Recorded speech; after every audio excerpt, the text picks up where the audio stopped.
All right. Hey, I think we're up and running.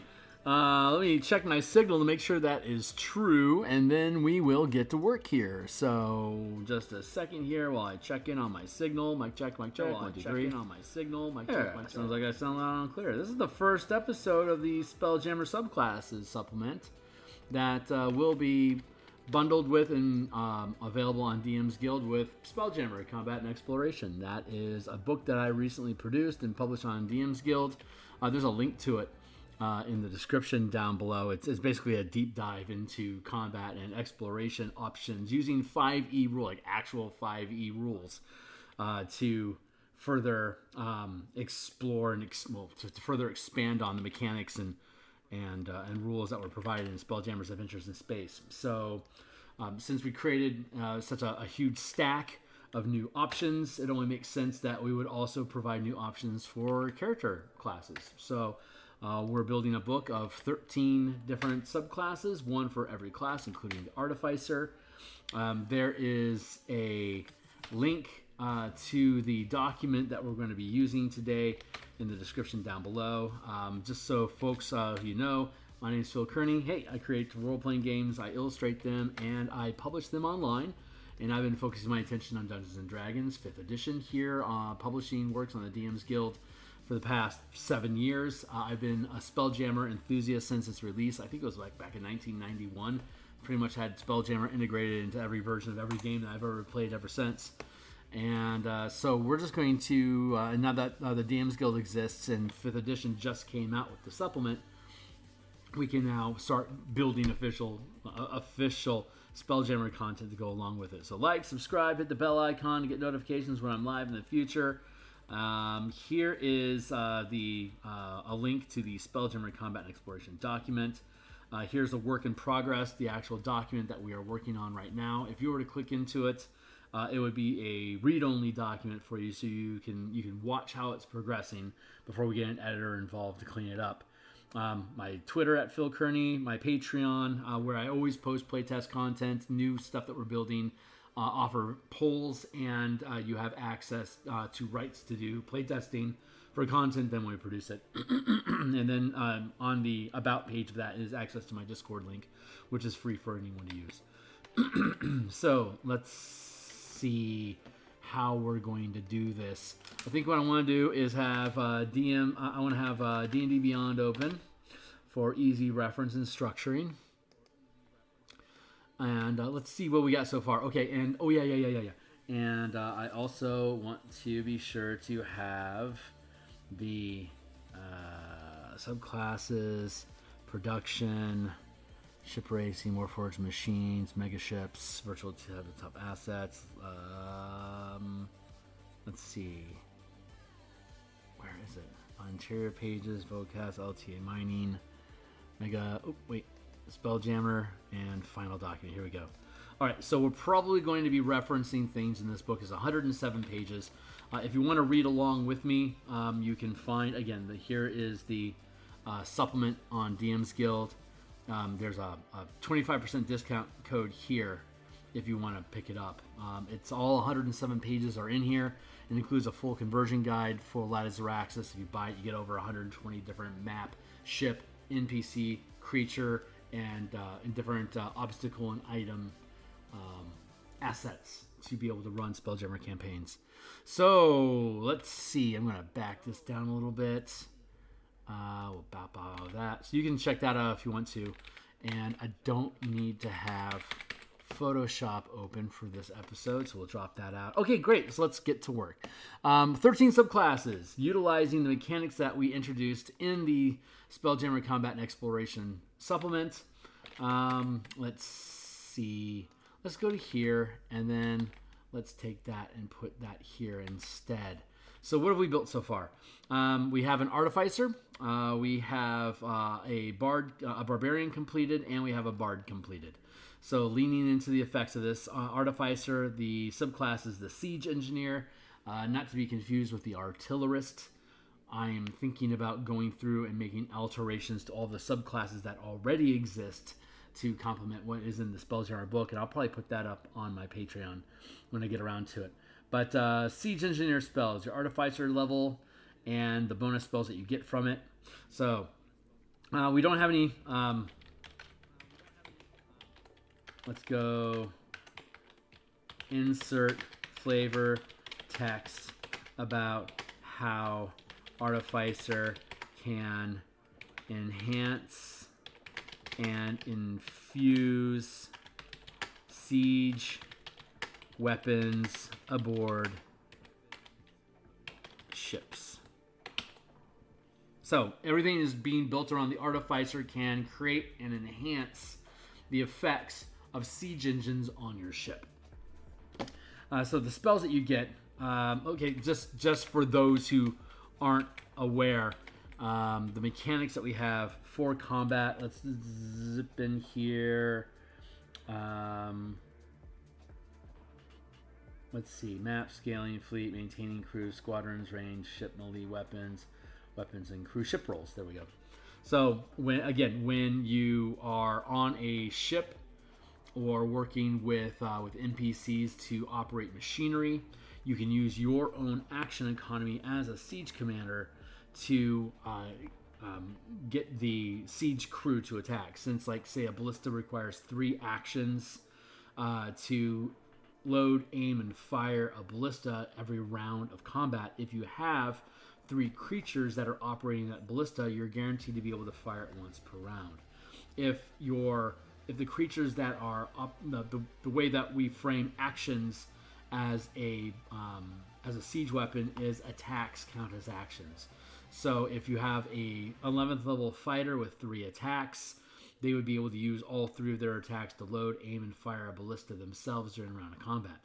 You can also use your bonus action as an action to be able to load, aim, and fire siege weapons. So if you are operating a crew of creatures that have 2 actions per round, then theoretically that crew could load, aim, and fire the catapult twice a round for you.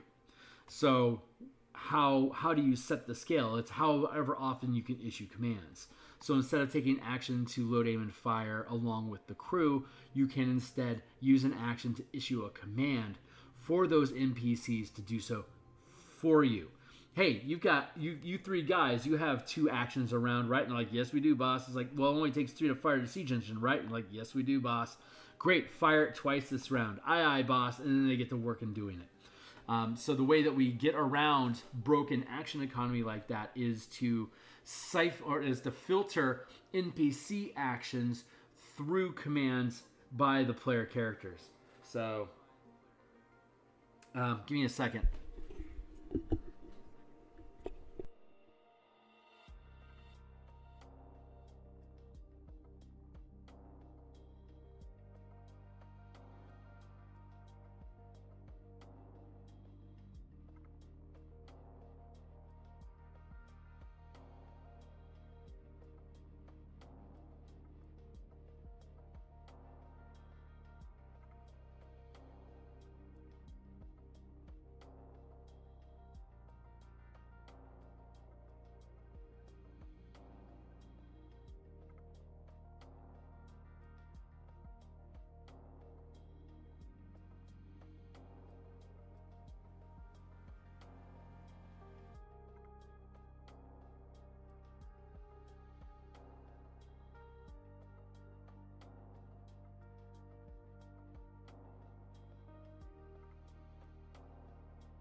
Sorry, a thing popped up. I had to take care of it.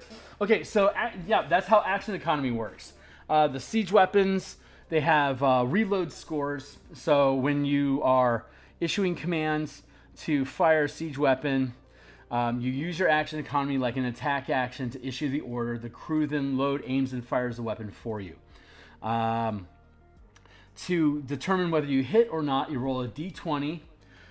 Plus, instead of your proficiency modifier, you use a skill die, which is a variant rule in the Dungeon Master's Guide. So, like, instead of having at first level a +2 proficiency bonus, you'd have a d4. At 17th level, instead of having a +6, you'd roll a d12. So you'd roll a d20 and your proficiency die. And then whatever rank your character is, which is like half casting, right? Level 1, 5, 9, 13, 17 determines your rank.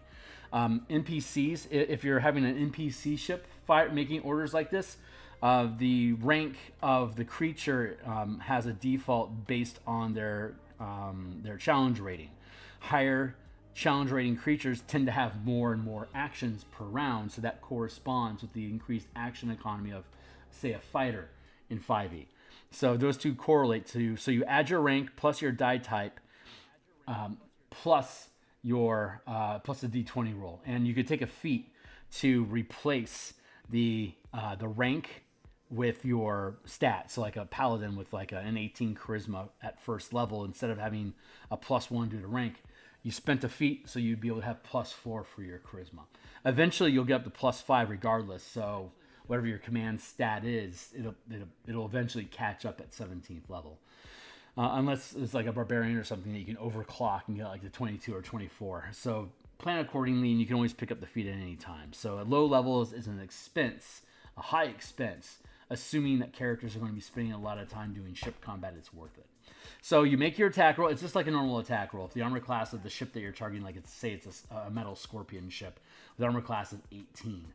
So you roll your d20 plus your d4 at first level plus a 1.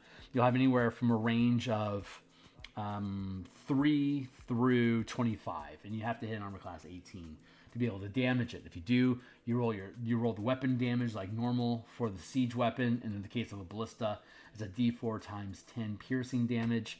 And here's the magic: the die that the skill die that you roll, the number that you get, you compare it with a reload score. So I've talked about this a number of times before, but just to summarize for you again, ranged siege weapons. When you are firing siege weapons, again, they have a crew of 3. That means they have a reload score of 3. If your command die is equal to or greater than the reload die of the weapon, when you issue these commands to your NPCs, they will automatically be able to fire the weapon and reload it to be ready to go again with another command to fire. If you fail the die roll, you then have to use an action not to fire the weapon, but to assist in reloading the weapon, either by additional verbal commands or actually just doing it yourself with them.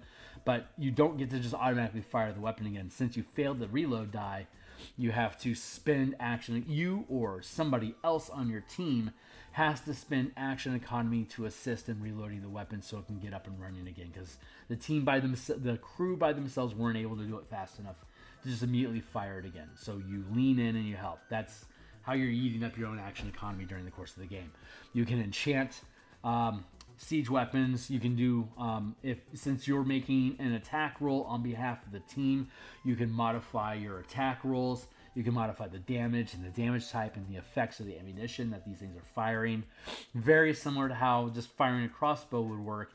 So it's just a much larger scale. So that's the gist of how that command stuff works. So the spells that you gain are going to be complementary to this. Hunter's Mark, Tensor's Floating. Hunter's Mark makes it more accurate for you to attack things. Tensor's Floating Disc helps you move like ammunition and stuff around easier. Enhanced ability can be used with the command die roll if you're using the proficiency modifier to modify your command roll. You would be able to use enhanced ability to basically give you advantage on the attack roll. Warding Bond, you can, if your siege crew or the weapon itself takes damage from incoming fire, you can use Warding Bond to sacrifice your own hit points instead of the crew being damaged or the ship being destroyed. Intellect Fortress creates barriers to protect you and your firing crew. Wind Wall protects your crew from incoming ranged weapon attacks. Fabricate lets you just outright build to just create a siege engine out of spare parts. Stone Skin, if you're taking incoming damage, Stone Skin allows you to have resistance to, or you can cast it on the siege machine itself so that it can become resistant to incoming BPS damage.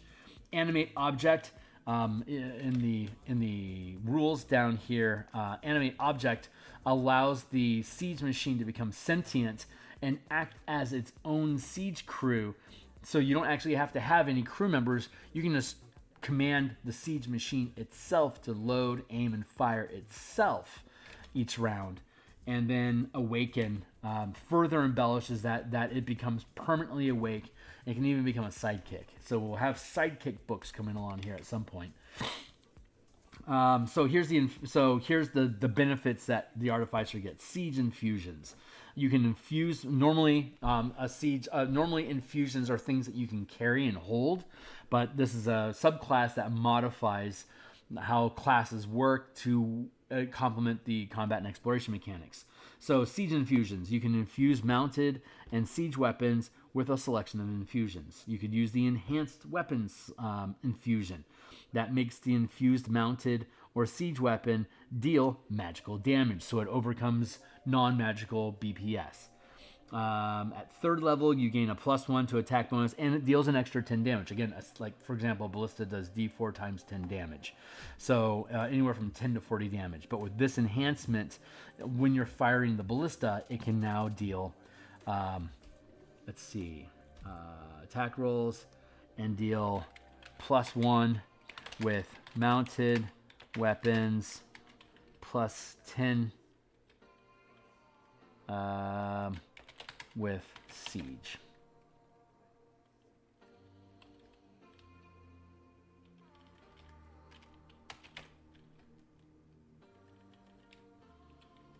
+1 to attack rolls.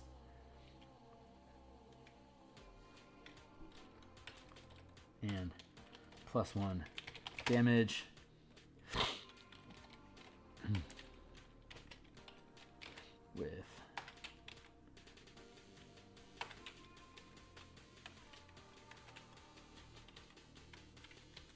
with mounted weapons, or +10 damage with siege. 10th level, let's fix our face. You gain a +2 to attack rolls and +2 damage with mounted weapons, or +20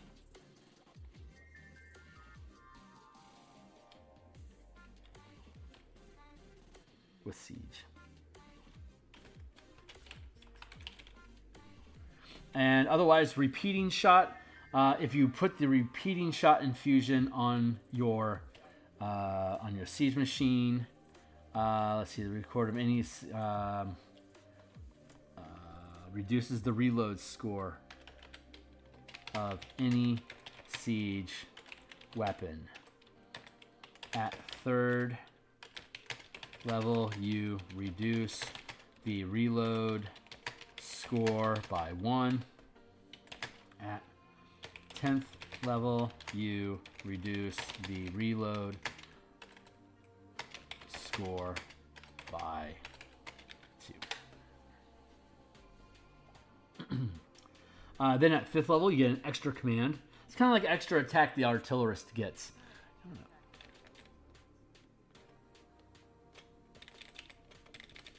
know. There. When you take the attack action while commanding a siege crew, when you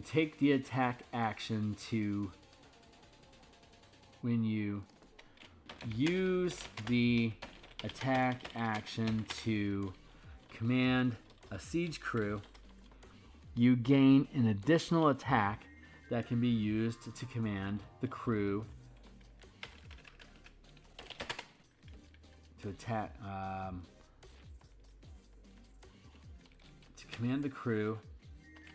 an additional time to make an additional attack or to reload. There we go. Let's bold these up. Thank you. 20-minute timer. I've still got 40 minutes to go. 9th level, fortified weapons. When you take command of siege weapons adjacent to you, you can focus on the weapon to create a magical barrier of force that provides half cover to the siege weapons and the crews operating them. While you remain focused, the protected siege weapons and crew also gain resistance to non-magical bludgeoning, piercing, slashing damage. Let's see, focus. So let's explain focus real quick. Focus is a light form of concentration. I'll show you. Focus. Many options in this supplement requires a creature to focus on a device to use them. For example, an orrery station, a spelljamming helm, and eldritch cannon require focus. To remain focused on a device, you must always occupy the same space or be within 5 feet of a device, but there's no limit to how many devices a creature can focus on while within range of each. You can use separate actions or bonus actions to focus on each device. You can focus while maintaining concentration, and if a creature must make a saving throw that affects both, one roll determines if both concentration and focus are maintained or lost. Class features such as the Barbarian's Rage that prevent maintaining concentration don't prevent focusing. Otherwise, focus follows the same rules as concentration. So basically, while you're maintaining this concentration effect, while you're, again, to focus, you have to be adjacent to the weapons that you're fortifying. But while you're adjacent, you can just click on, I'm focusing on this object, and now I can create this magical barrier that provides half cover. One of the rules that are in the supplement that I'll just tell you is that if a siege machine or crew have any form of cover, they can't be attacked by siege weapons. Like a ballista does d4 times 10 damage. That'll kill a normal commoner. So it's easy to pick off crew. A ballista itself only has 50 hit points normally. So that can be destroyed. Like a mangonel does d6 times 10 damage. So a single mangonel shot can destroy a ballista, and then you lose your ranged weapon. So this is going to allow you to give that weapon resistance, as well as the crew around it, resistance to non-magical bludgeoning, piercing, and slashing damage. Which, of course, siege weapons deal non-magical bludgeoning, piercing damage normally. Some of the shipment melee weapons deal slashing damage. And then at 15th level, when you'd have access to 4th level spells normally, as an action, you can magically create an animated ballista that can be commanded to attack without a siege crew, as described in the Spelljammer's Combat and Exploration document. What page was that on? Hold on, let's go find that real quick.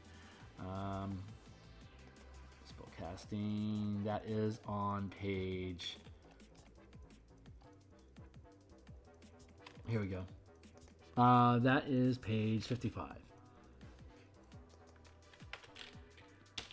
Page 55, animate object. And again, looking at the spell list that we have, Fabricate is a 13th level spell, and at 17th level, we'll be able to just simply cast animate object. But we're getting that perk just a touch early at 15th level as a class feature. The Ballista has a reload score of 1, so it automatically succeeds the check to reload the weapon, because you can't roll less than a 1 on a D anything. And it deals, of course, D4 times 10, but this is going to be force damage because it's a fabricated ballista. The extra attack command feature gained at 5th level can be used while commanding this weapon as though it has a siege crew. The ballista remains for as long as you remain focused on it. Doesn't require concentration, just you have to maintain focus. But again, you can lose focus the same as concentration. Once you use this feature, you can't use it again until you finish a short rest. You can also spend a spell slot to regain use of this feature during your turn. The Tensor's Floating Disc has a 500-pound weight capacity. The ballista, by the way, happens to weigh 500 pounds. So you could you could fabricate a ballista, keep focused on it to keep it in existence, and then create a tensor's floating disk and underneath it, and now you can just wheel that around and carry it around with you. But at 15th level, it's okay that your artificer is doing D4 times 10 damage because you're 15th level. That's late tier game. So being able to do absurd damage it's okay. Keeping in mind that any creatures that you attempt to target with a siege weapon, if they have at least partial cover, you can't attack them with the siege weapon at all, unless you have some sort of feature that allows you to bypass any kind of cover. Like an arcane archer, for instance, would be able to hype up an arrow as a ballista shot, and would be able to use a piercing arrow or a phasing arrow, and convert the ballista bolt into a phasing bolt to be able to fire through cover, to be able to actually target things. Interestingly enough, the arcane archer can only technically do that twice per short rest, so it's not a complete game changer for like an arcane archer to be able to fire off twice like that. But yeah, that is the full build of the class. You create fortified positions. You're more efficient at your siege crew operating the machine. You can infuse your siege machines with infusions, the enhanced weapon and the repeating shot infusions. And in the end, you can actually just create one outright and use all this stuff with it if you want. So that leads us to the Barbarian. So, Path of the Raging Pilot. While raging as a pilot, both you and your ship gain resistance to non-magical BPS damage. So you're basically, again, when you're a pilot, here, I'll show you this real quick. The ship rules.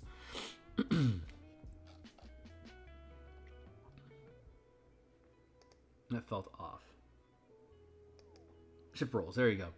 Pilot checks. Pilot options. Taking damage for ships.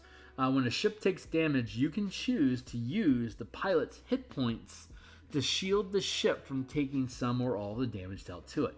While focusing and not surprised, choose how much damage to take for the ship.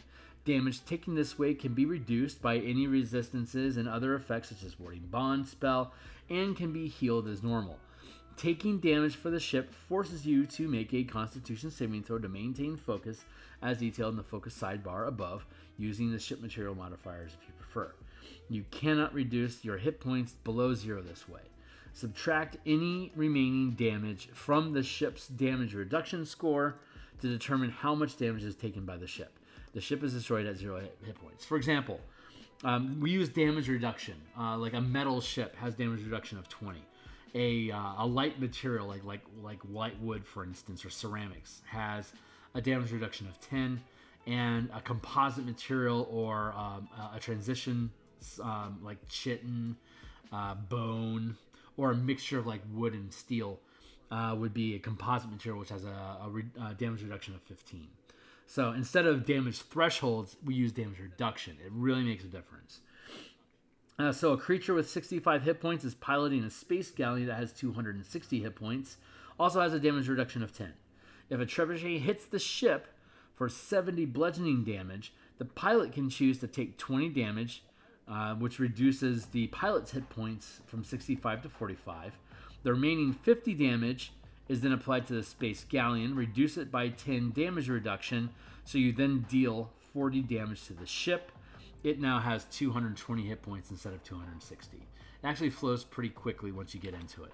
But with this mechanic, Ironclad, while raging, not only do you gain damage reduction, so when you took 20 damage for the trebuchet hit, you're actually only going to take 10 damage because of your damage reduction, and or your damage resistance. And the ship that would have taken 40 damage, because your rage now applies resistance to the ship itself, instead of taking 40 damage, it would only take 20. So that ballista, or that trebuchet hit that did 70 damage, it only does 10 damage to your barbarian, and it only did 20 damage to your galleon.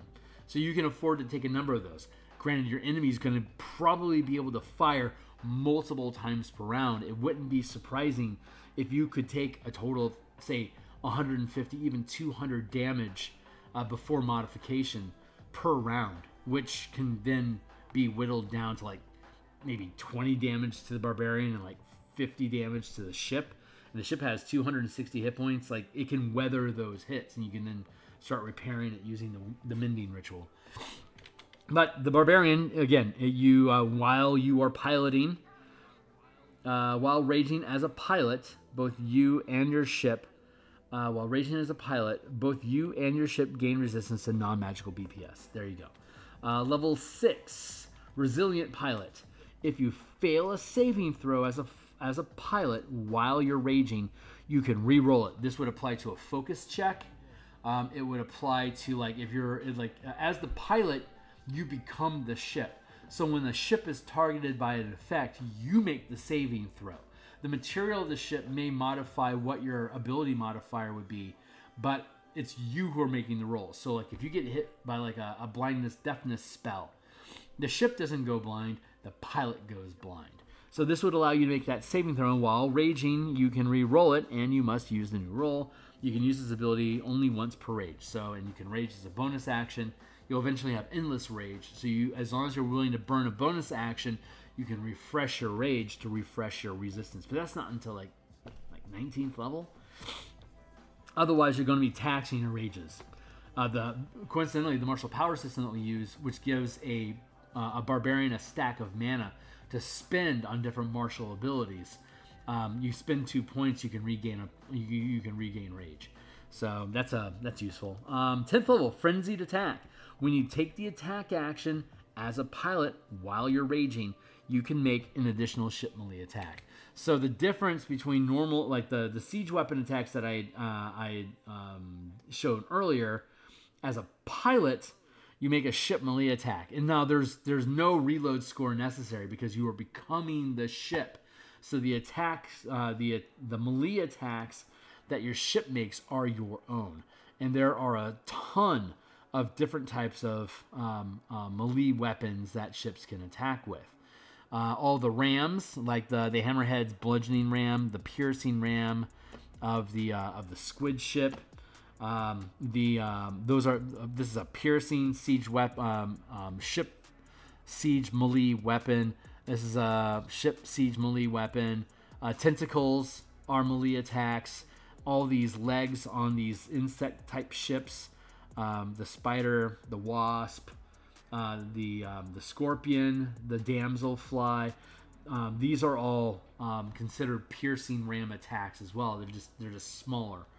And the turtle ship has blades on its fins, so those are slashing attacks as well as a bludgeoning attack from its head. These are all different types of melee weapon attacks. So however many attacks you have per round is the number of melee attacks you can make as a pilot with your ship, which is just normal 5e combat. So at 10th level, Frenzied Attack, when you take the attack action, you already have 2 attacks for 5th level. At 10th level, kind of like a fighter at 11th level gets a 3rd attack. With this, the Frenzied Attack comes in at 10th level for the Barbarian. You can now make 3 attacks per round as a pilot. And of course, you can use Reckless Attack so that you gain advantage on your attacks with these siege melee weapon attacks. But your ship will, everyone has advantage against you as well. And then at 14th level, Unwavering Focus. Hold on, fix that. When you make a saving throw as a pilot to remain focused or to avoid inertia shock while raging, you roll with advantage. This allows you, the Resilient Pilot feature allows you to re-roll anything, but the Unwavering Focus, and you can only use that once per rage. Unwavering Focus is ongoing and unending as long as you are raging. All saving throws made as a pilot are at advantage. Focus checks. Inertia shock is when you try to speed up or slow down too fast. It forces a Constitution saving throw. It depends on how much you're changing your momentum. Will set the difficulty class, but if you fail the check, Your ship scuttles, which means everyone kind of gets like thrown off balance. You get stunned for a round, and you're no longer focusing. So not only are you no longer protecting the ship with your own life force because you're not focusing on it anymore, but you're also stunned for the round. So there's good reason why you should have a co-pilot. In case the actual pilot gets stunned, the co-pilot can take over and continue piloting the ship. So that's the Barbarian. So let's look at the Bard, College of Command. Third level, Exceptional Leadership. So when you take, again, we were looking at the command action, like a first level character rolls a D4 normally. So when you take the command, when you make a command check, you can instead use your inspiration die. So you start with a D6, but at 15th level you gain at 15th level it would become a D12, but at 17th level everyone has a D12 anyway. So all this is doing is giving you an early leg up, making you act as though you were a tier higher when commanding your team. Using this feature doesn't expend any inspiration dice. At 6th level, Inspiring Commander, which is when you make a command check, you can spend an inspiration die and add the number rolled to the result. So not only is the inspiration die replacing your command die, so it's far more likely that you're going to hit the reload score because you're an exceptional leadership. You're a bard. This is your training. College of Commands, flavor text about commanding siege crews.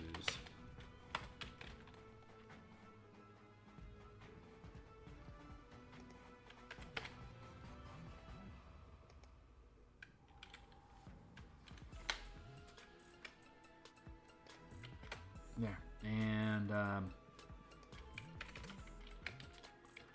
flavor text about being a hostile, being a frenzied rage psychopilot.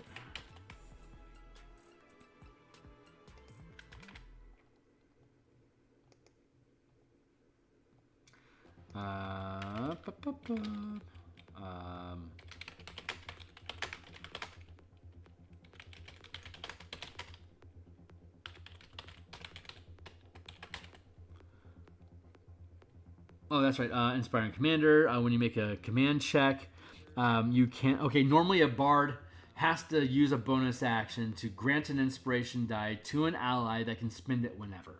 Using this, you can use the inspiration die on yourself because the only way you can command a crew is if you have allies or minions that are performing the tasks for you. So applying the inspiration die to your die roll is an effective narrative to having that team perform more correctly or more efficiently.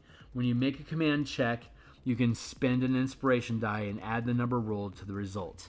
In addition, the result of the in addition to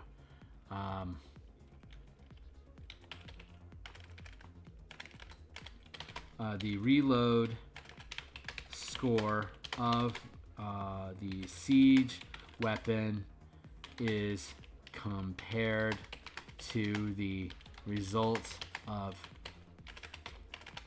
both the command die and the inspiration die. If either result is equal to or greater than the reload score, the crew successfully reloads the weapon and is ready to fire with the next command, period. Let's go 1, 2, 3. Is that enough?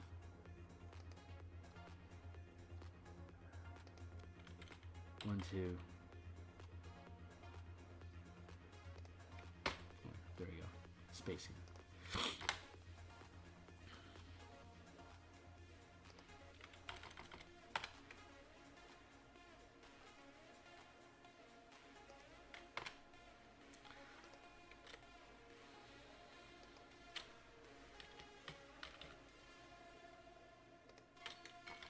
2. 1, 2. Bop. All right, another 20 minutes down. Cool. Okay. So that got us through the Barbarian, the Bard. Level 14, reliable commands. So when you make a command check, you can replace the result of your command die with your proficiency bonus number. Which when you make a command check, you can choose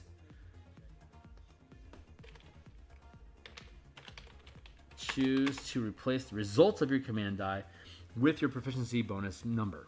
So at 15th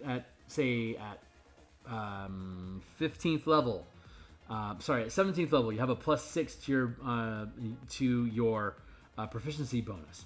So if you were to roll, say, a 1 on your command die check to reload the weapon, instead it's considered a 6. So you now have a reliable command to have your team be able to perform. If the reload score of the siege weapons that you are currently commanding are 6 or less, you will automatically reload those weapons every time you issue a command to attack, which is fantastic.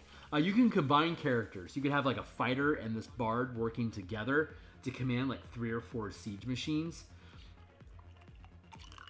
The fighter could be using all of its attack actions and its bonus action and reaction to be able to reload these weapons. And the bard, since they have reliable commands at 14th level, they could be issuing commands to fire the weapon as an action, because they don't have multiple. This guy doesn't have multiple attacks, so action to issue a command to attack, it'll automatically succeed, and then a bonus action to issue the weapons to attack again, which will automatically succeed. And now the fighter can come in with 1, 2, 3, and bonus action. You can potentially get 4, maybe 5 attacks out of a selection of siege crews, as long as the reload score is 6 or less. There you go. So good stuff. So we're now getting into the new content. The cleric. I don't like the name of travel domain. How about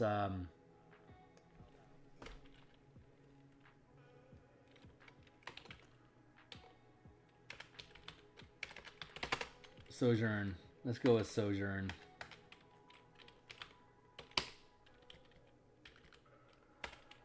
Yeah, Sojourn campaign. Flavor text about wandering the multiverse. Basically, your cleric is a pilot and navigator. Maybe Wayfinder domain. That sounds like fun.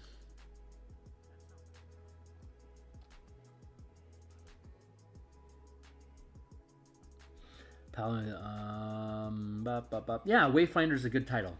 So we'll go Wayfinder domain. This again, pilot and navigation is what we're looking at. So we're going to crack open our big bad list of spells. And let's go to our master expanded spell list. Here's all the spells that exist inside the game. Let's go to the all spells. So our job, as always, is to pluck out 2 spells from level 1 to 5 that are going to lean into the Wayfinder. Let's see. I love Skywrite. I'm sure Skywrite is going to become something that we're going to make use of, probably for the wizard.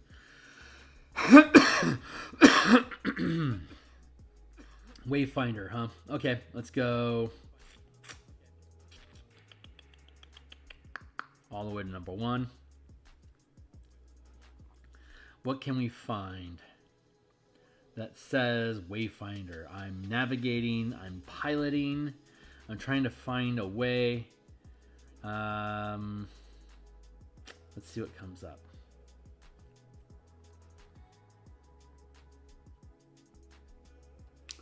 Catapult, color spray, command, compel duel, detect dissonant, divine favor, earth tremor, ensnaring, entangle, expeditious retreat isn't horrible.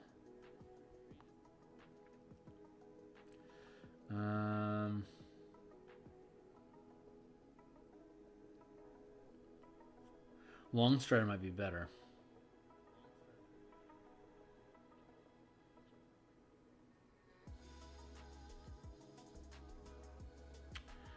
Sleep, Snare, Silvery Barbs, Tasha, Tensor, Thunder, Witch Bolt, Tensor, Sleep, Snare, Sanctuary. I like the idea of Lawn Strider. I think I actually have Lawn Strider in the book. Let's check it out. Spellcasting.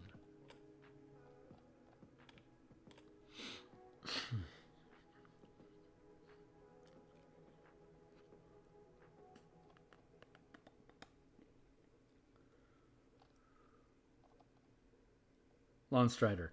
When targeting a ship with this spell, its movement speed and combat increases by 1 square. With 1 additional spell slot spent, I can target a ship up to 50 feet in size. If I spend 2 spell slots, I can target a ship up to 500 feet.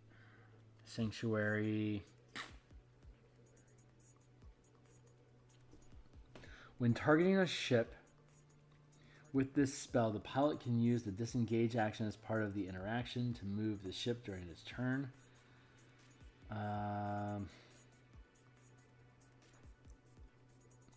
You can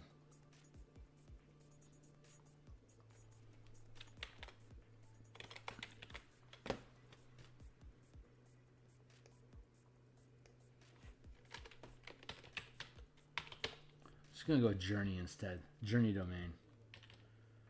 Flavor text, yeah.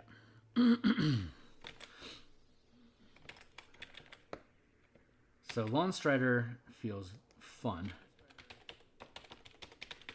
And we're gonna go Zephyr Strike anyway.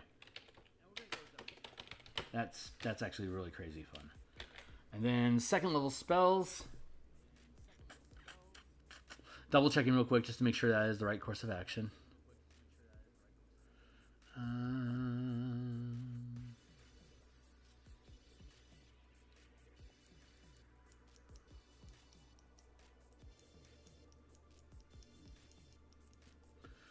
Let's see.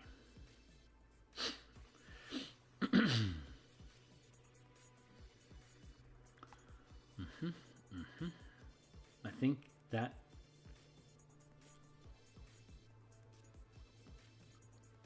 okay, second level, let's see. Keeping this navigation piloting theme in mind of journeys. Oh, I like augury. That makes, well, that's a second, that's already a priest spell, but having it always on your list isn't such a bad idea.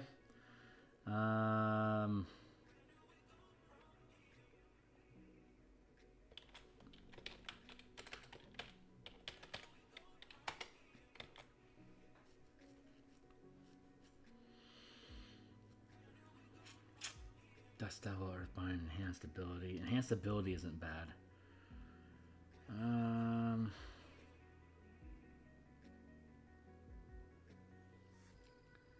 Jolt, Levitate. Looking for tasty spells. Ooh, Pass Without Trace. That's not bad.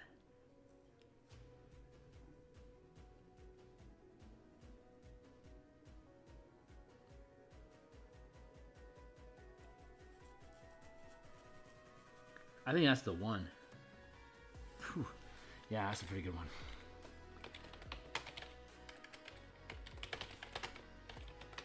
These aren't supposed to be capitalized. They're supposed to be italicized. Whatever.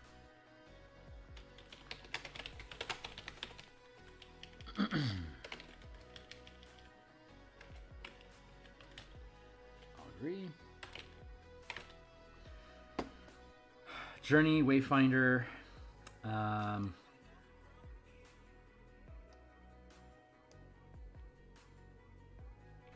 Well, let's stick with Wayfinder. Lawn Strider gives you more tactical speed.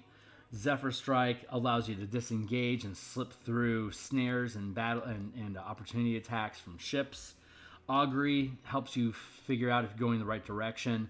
Pass Without Trace allows you to travel without drawing attention to yourself on an orrery system. We're looking at 1, 3, 5. Thank you. 5th level. So what are some cool... What is... Clairvoyance isn't horrible.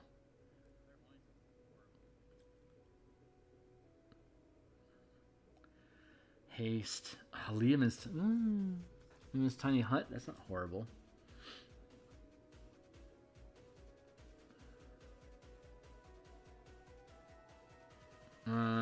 Sending's not bad.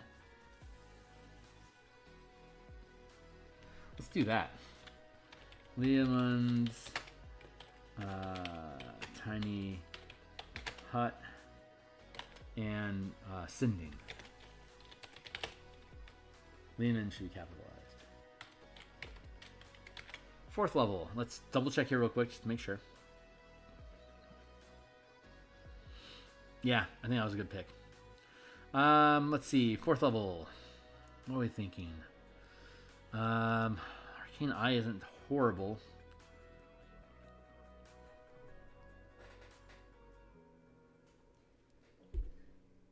Let's see. Hold on real quick.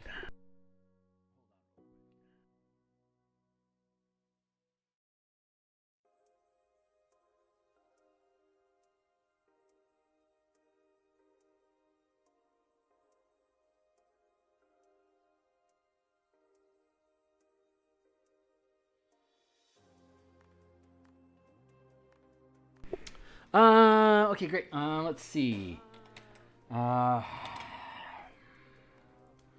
Arcane Eye could be a thing. Dimension Door isn't horrible. Greater Invisibility, not so much. Listener Train, not so much. Ooh, Locate Creature, that's not horrible. Polymorph. I mean, the sense of scale is small, but... Summon, Water Sphere, Vitrolic, Stone Skin, Stone Shape, Sickening, Shadow, Psychic Lance, Polymorph.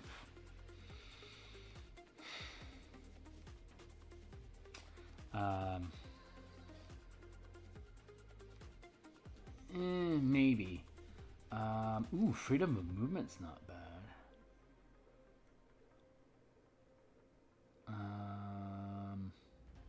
Wayfinder. So, thinking freedom of movement and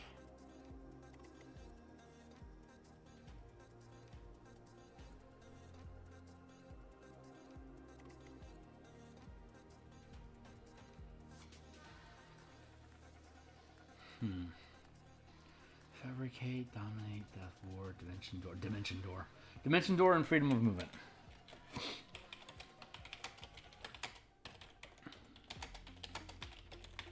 There we go. And then 5th level spells.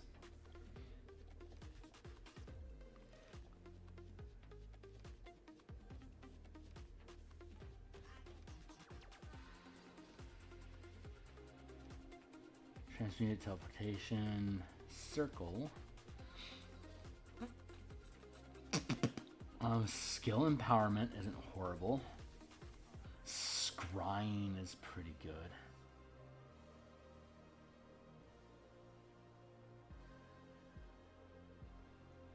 Skill empowerment, scrying. What else? Is there anything else that just jumps out for us?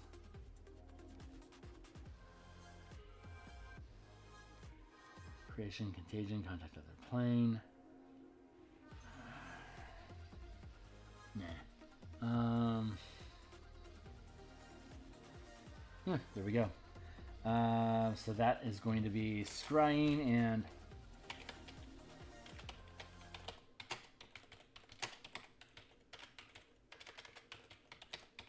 there we go.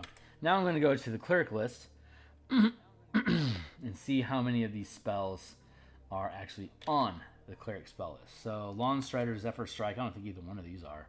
Good picks. 2, Augury and Pass Without Trace. Augury, yes. Pass Without Trace isn't. So that's 3 out of 4. Liamans and Sending. Sending is, but Lehman's isn't, so that is 4 out of 6. Dimension Door and Freedom of Movement.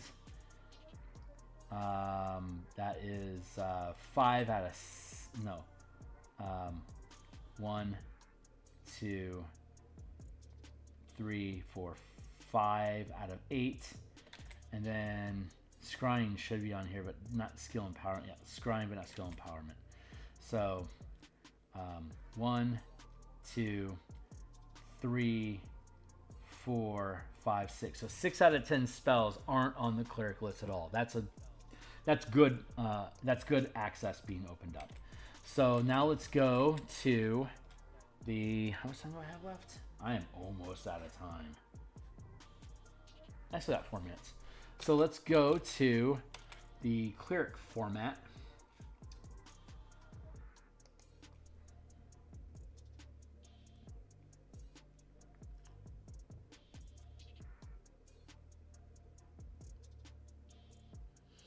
The Twilight Domain is actually really good for pilots because the amount of temporary hit points it deals out, you can flood your pilot with temporary hit points, so they can take more damage for the ship without having to eat up your healing.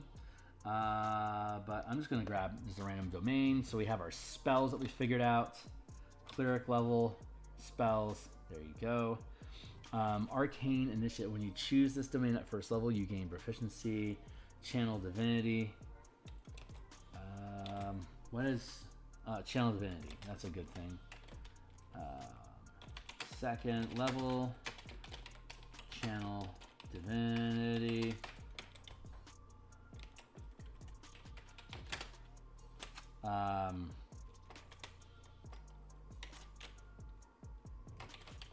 Divine Amplification. When you amplify a spell to target a ship, you are... Target a ship. When you amplify a spell to target a ship, you can spend your channel. How does this work? As an action, you present your holy symbol and one celestial action of choice is within 3 feet of you. It's a turn creature.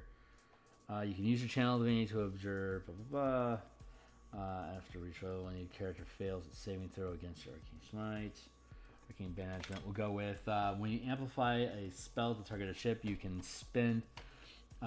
You don't need to spend additional spell slots to amplify this. Not to spend additional slots. Yeah, that's right. Spell slots to amplify the spell. That's actually really fucking good. When you target a ship with a spell, you don't need to spend additional spell slots to amplify it. Spend additional slots to amplify the spell effect. Too many words to spell. There, that's super fucking cool. First level, let me get a jive here on what first level stuff is like. Arcane Initiate, you gain proficiency, and 2 cantrips. Fine, whatever. Excuse me, still getting healed. Blessing of Knowledge at first level. Learn 2 languages.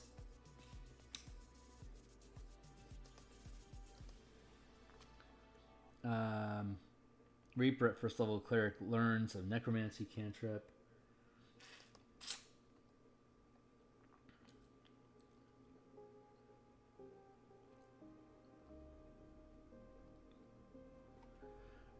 Okay, so you always get a bonus proficiency. And Blessings of the Forge at first level, you gain an imbued magic ability, armor, and some sort of an imbuement. Okay, first level, bonus proficiencies.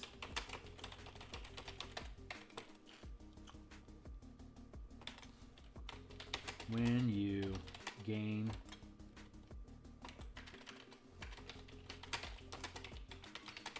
at level. Cool. When you choose this domain at first level, you gain proficiency in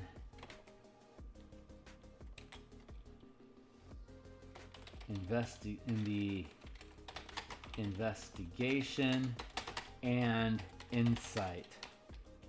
Now, and perception tool. Perception skills.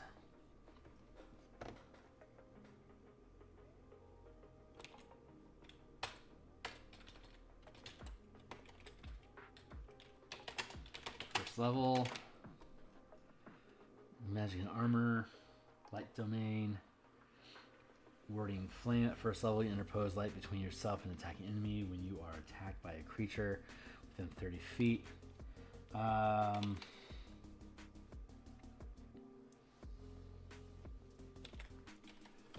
Divine guidance. I don't know if that's an ability yet or not. Divine navigation. Divine navigation.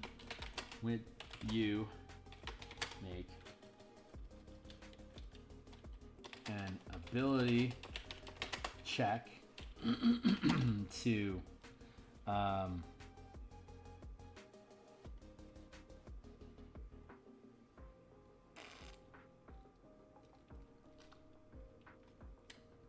okay, when you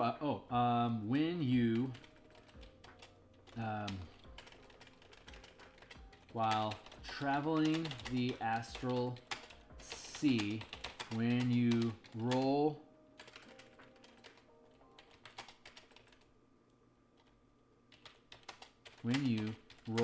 to determine the duration of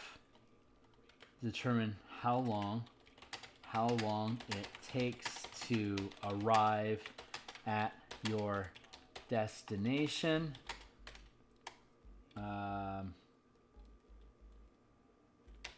Roll twice using the shorter duration. There you go. Super simple. Immediately useful. Warding Flare, Channel Divinity, improved Warding Flare, Forge Domain, Domain Spells, Blessing of the Forge, Soul of the Forge, Nature, Dampen Elements. No, it's Acolyte of Nature, cantrips. When you're a creature within 30 feet takes acid, cold, fire, lightning damage, you can reaction to gain resistance to the effect that instant of damage. That's really useful. 6, 8, 7. Jesus. 6, 8, 17. I'm over time, but I think I can get this. Divine. Let's see. Dampen Elements. 6th level, always some sort of protection. Blessed Healer. The healing spells you cast on others heal you as well. Wow, that's really, really good. Life Domain. Divine Blessed Healer. Heal you as well. Light Domain is Improved Flare. You can also use your Warding Flare feature when a creature that you can see within 30 feet of you attacks a creature other than you. Warding Flare.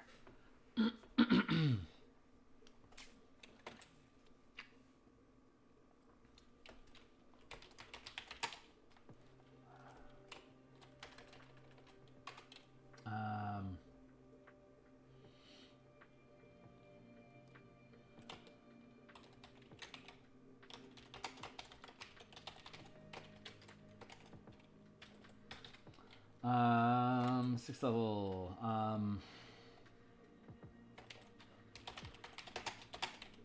Starting at 6th level. While traveling the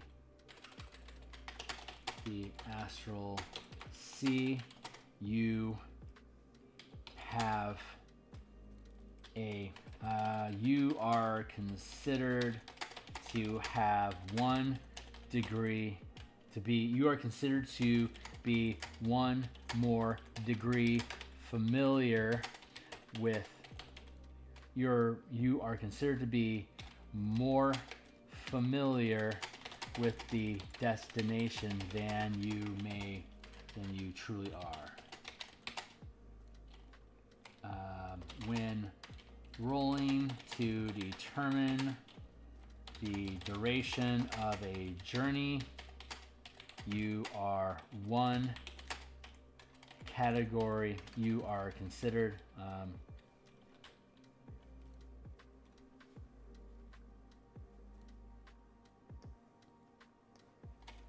you have a more clear image of your destination than you would normally have. That's horrible language, but we'll fix it. When rolling to determine the duration of the journey, you are 1 degree more familiar. You are considered to be 1 degree more familiar with the destination than you otherwise would be. Let's check the table so you see what we're talking about here. Let's go to here, and then let's go to exploration, and we'll go traveling the astral sea. So the level of familiarity you have with a location determines how long it takes to get there. Actual improved.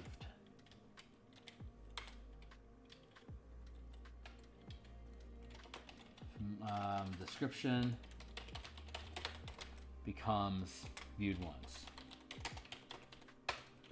Viewed once becomes seen casually.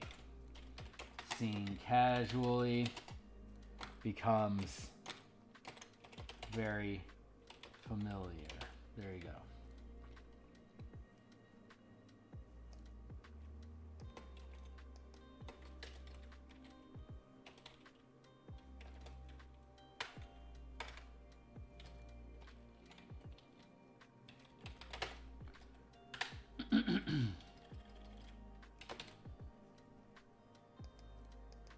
There.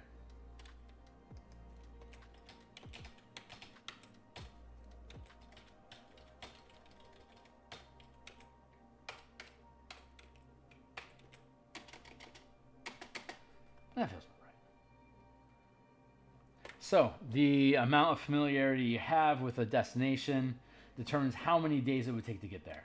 So if it's only been described to you, it would take 4d12 days, assuming 25. If you've only viewed it once, like you've seen it casually, you've only viewed it once, period, then it's 3d10 or maybe 16 days. If you've seen it casually, like meandered around, kicked the tires a little bit, checked it out, 2d8 or 9. And then if you're very familiar, like this is your home, you have been here for years, you have a villa at this place, that would be very familiar. It only takes d6 days to get there. So let's look at 8th level. What does 8th level stuff do? Potent spellcasting. Starting at 8th level, you add your wisdom modifier when you deal any cantrip damage. Peace domain, 8th level. You add your wisdom modifier. Boom.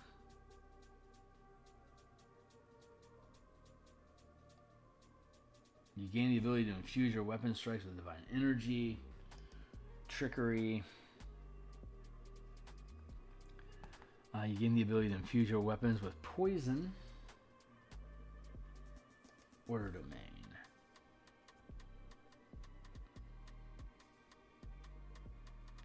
You gain the ability to infuse your weapon strikes with divine energy. Jesus, are all these just hit something harder? Add your wisdom modifier. You're either adding your wisdom modifier. Apparently, you're either adding your wisdom modifier to something or you're gaining a smite power. potent spellcasting. Add your wisdom modifier. Deal any cleric. Seriously? God, it's such a cut and paste.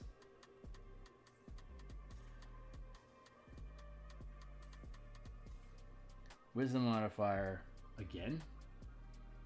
Oh no, wait. Forge domain. Channel Divinity, Artisan Blessings. No, that's second. Divine Strike.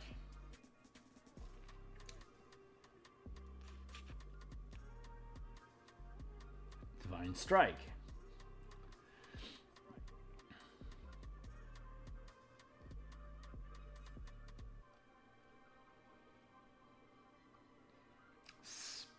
Potent spellcasting.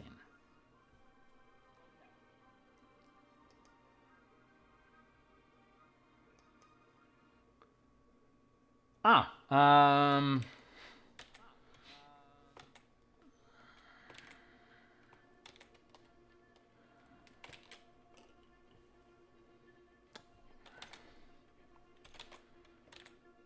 don't want to do this.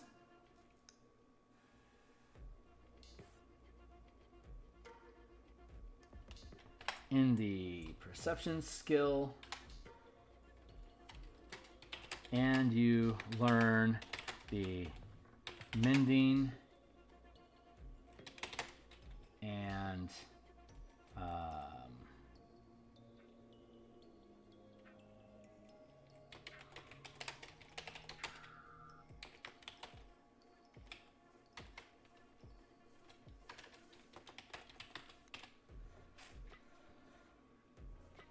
there we go. And 8th level. Potent mending.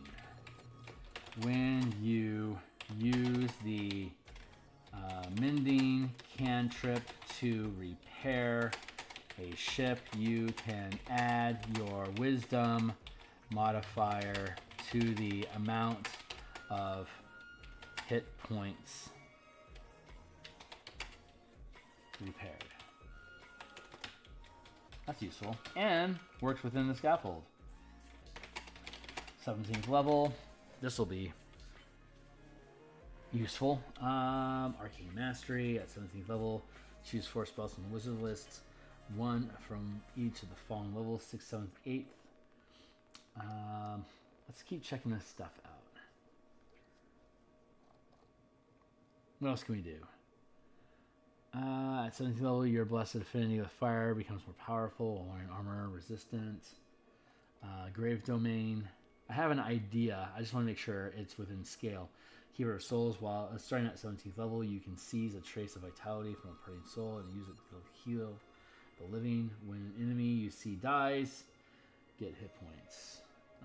Knowledge 17. Visions of the past. You can call up visions of the past that relate to an object you hold or your immediate surroundings. You spend at least 1 minute. I receive dreamlike shadowy glimpses. I meditate this way for a number of minutes. Maintain concentration as we excel. Object reading, area reading, fine. Light domain, supreme healing, okay. Corona of light, 60-foot area. Order domain, master of nature. At 17th level, you gain the ability to command plants and animals. When a creature is charmed by your charmed animals and plant features, you can take a bonus action on your turn to verbally command that what each of those creatures will do on its next turn. Order domain.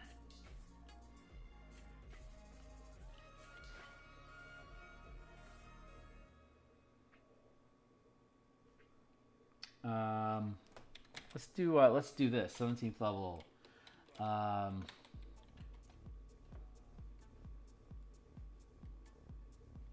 What's some neat names for this stuff? Expansive Bond.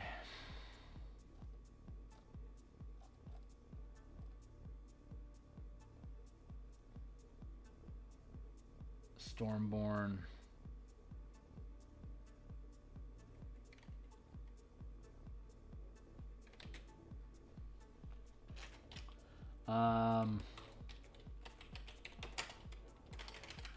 Improved amplification.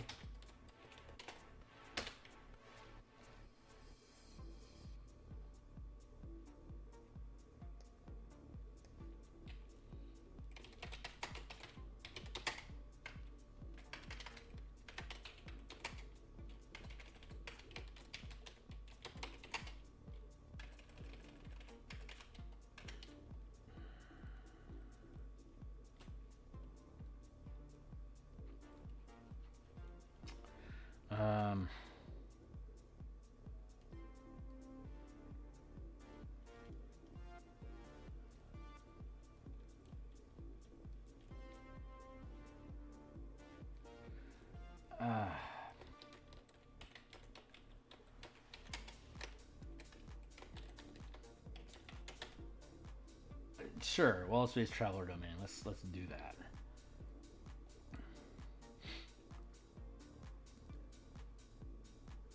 Divine Navigation, Divine Amplification.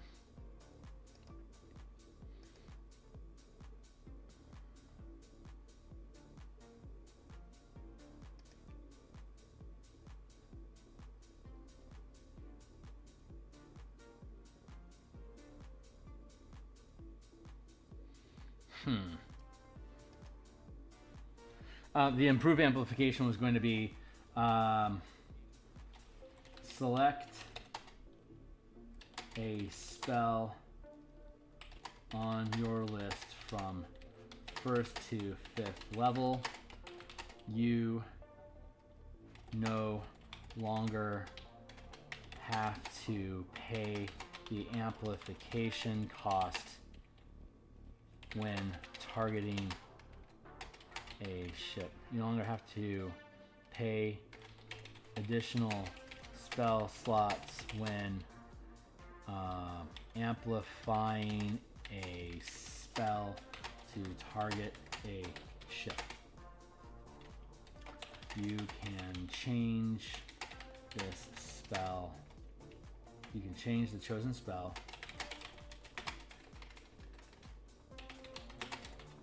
when you gain a level, period.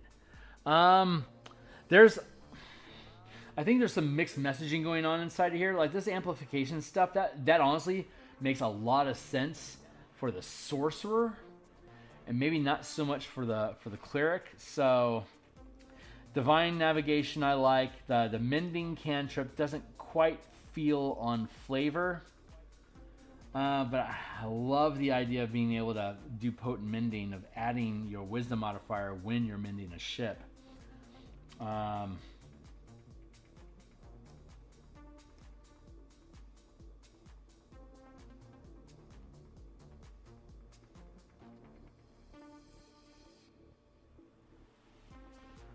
Pact of the Dead God, Wizard of Spelljamming, Void Stalker,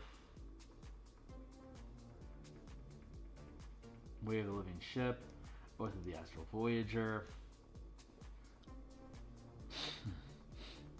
Fighter Siege Commander, Stunt Pilot, Star Soul,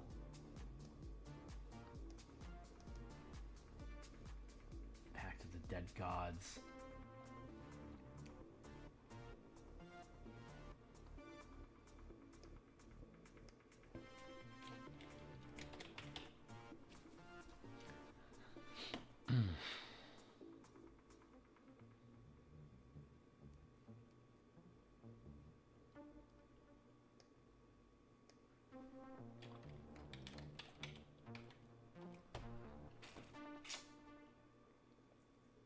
Astral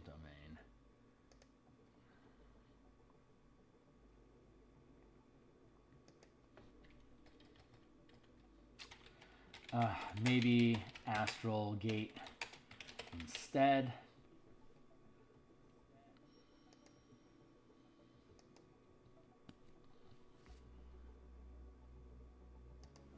In the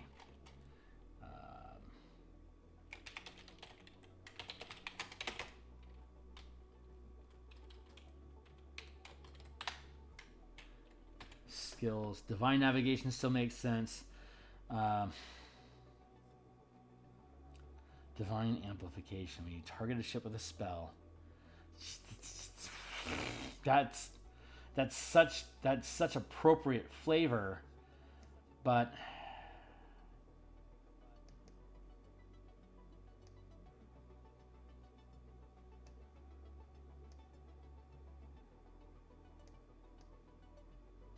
Astral Gate.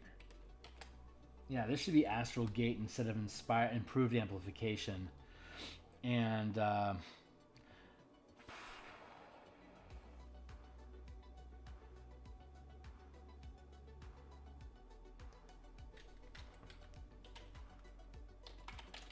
something else.